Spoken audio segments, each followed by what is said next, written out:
Here's our meal for today. The Opus 1, broccolini mashed potatoes, and our hero, the porterhouse steak. Hey guys, it's me, Curtis G. I'm in my kitchen in Novato, California. Earlier this week I was up in Tahoe with the woman that has my heart, celebrating her birthday. And we ate at this incredible restaurant. On the menu they had porterhouse steak for two, for $165. And I'm like, ain't no way we're gonna pay that much for a porterhouse. So I thought today I would grill a porterhouse. Although I had a very difficult time finding a true porterhouse in northern Marin. I went to this market. They had something that looks like a porterhouse. Technically, it's not the porterhouse. It weighs about 1.5 pounds. It looks very similar to the porterhouse steak. So I'm gonna grill it up. It cost about, I think, $27. And it's going to feed 2 people fine. So don't pay $165 for you and your sweetie. I'm going to show you how to do it for a whole lot less and with a whole lot more flavor. Peace. Stick around. Okay, so here's the star of our meal tonight. This is our porterhouse steak. This will serve 2 easily, maybe 3 if you want to. So what I'm going to do simply is rinse it off and then pat it dry. I'm not going to wash it. I'm not going to submerge the steak in water. I'm just going to rinse it off because, you know, when they saw through it, there's a little bit of bone on there, so I'm going to rinse that off and pat it dry. So to be served with our porterhouse tonight, we've got a bottle of Opus 1 2015. Can't wait to break it. So I'm in the backyard. I've got my grill heating up nicely. And I'm doing this video today one-handed, so you will see me very little on screen. This sucker is hot. I'm sure it's about at 800 degrees or so. The top temp on the grill, the char grill, it says 500, so it flips around. I don't want to get my phone too close to that. So look at that. I'm gonna move in tight. Got it as hot as I want it. Our porterhouse has been patted dry. Here's my seasoned blend, and this is a blend that of just a bunch of things I love. A lot of times it's just whatever I have in my spice cabinet. There is garlic powder, onion powder, there's salt, pepper, my seasoned salt blend, and just one of my, years ago I did it was a couple getting married and the wife wanted a groomsman gift, so I made a blend, a dry rub blend for them. So this is kind of that mixture. And 2 tools. This is a tool that I picked up at a grocery store recently. It helps to tenderize meat, although I'm not going to use it on the porterhouse. I'm going to do what my man Billy Hope does, is he'll take a fork. And yeah, this is one of those things people go, some chefs will say you shouldn't do this. Got to turn my taters down. They're bubbling over there, so turn those down. And what I like to do is pierce the meat. And think about this, right? Once you pierce into that, all those corpuscles and that marbling, which all that is fat. Okay, marbling is just fat. Don't trip out on it. You pierce this so that all those flavors will go into the meat. Oops, I'm missing that because I'm doing it one-handed, right? Just pierce it, and then we're going to season it. Okay, and I'm going to show you another trick I'll come back with. I'm going to put oil on both sides of this, right? This is a thick steak, so go ahead and take your time, coat this, right? All right. Whoa, isn't she lovely, seasoned with love? That's my little ode to Stevie Wonder. I like that, huh?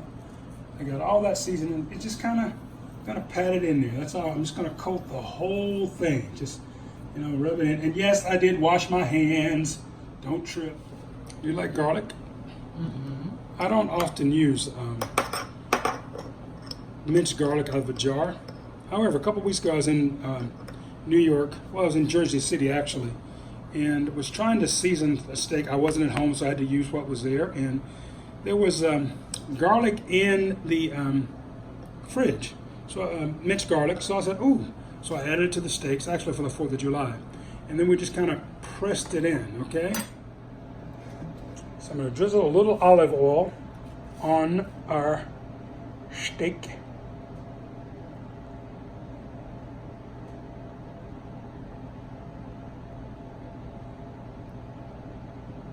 Now I'm going to do the other side once I get it on the grill, okay? This baby is just about ready for the fire. Okay, here we are grill side out in my backyard. There's the orange tree. My neighbor has all the fruit trees over there, so we do trade off. And let's see how our flame is doing. Yeah, ooh, that's hot. That's what we need, hot stuff. Okay, so I'm going to take that oil side. That's going to go down first. Look at that.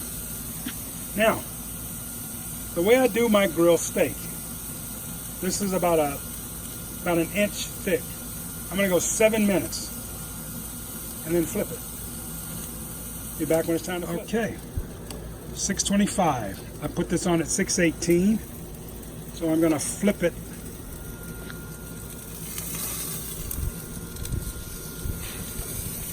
And cook that on this side for 7 minutes. Look at that beautiful, that gorgeous.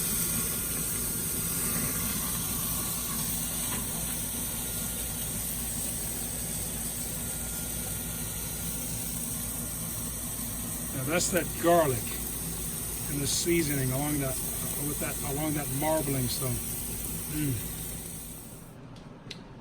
Opus 1. I love the bottle. Rothschild and Mondavi combined to create this wine, and I love it. One of my favorite authors, Stuart Wood, one of his central characters is Stone Barrington, and Stone Barrington and the police commissioner Dino, New York Police Commissioner Dino, enjoy this wine as much as I do. I'm laughing at myself because life is supposed to be lived. Let's have some Opus 1.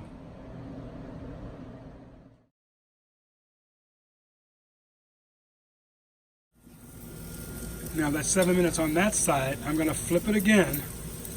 I'm going to cook it for 5 minutes on each side. Is that beautiful? Wow.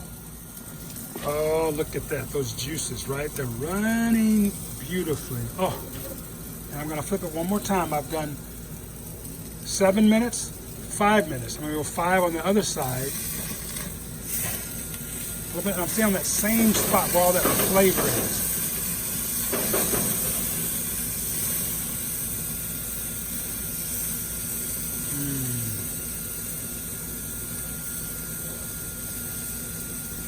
I wish you could smell this. Woo. 5 minutes on that side. 45. Now those of you who like your steaks medium right now, just go for it. Let it sit for 5 minutes, take it off, let it sit for 5 minutes, and you're good to go. I'm going to cook it just a little bit longer. I like my more, little past medium, a little bit of pink in the middle. Okay, so it went 7-7, 5-5. I'm going to go 3-3, and we're going to take it off the rest.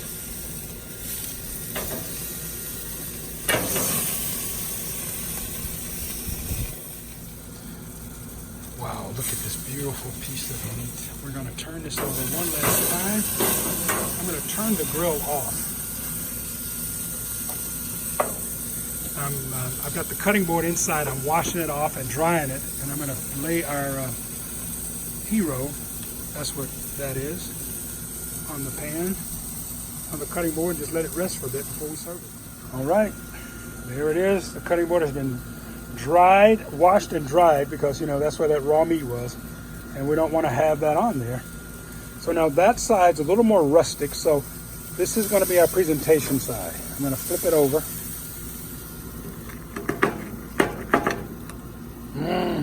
Wow, I wish you could smell this. What I'm going to do is I'm going to just turn my grill back on and burn that off and scrape it, and we'll be ready to serve. Not that, of course, that. And there's our meal for today. The Opus 1, broccolini mashed potatoes, and our hero, the porterhouse steak. Buon appetito, eh? If you got questions, let me know.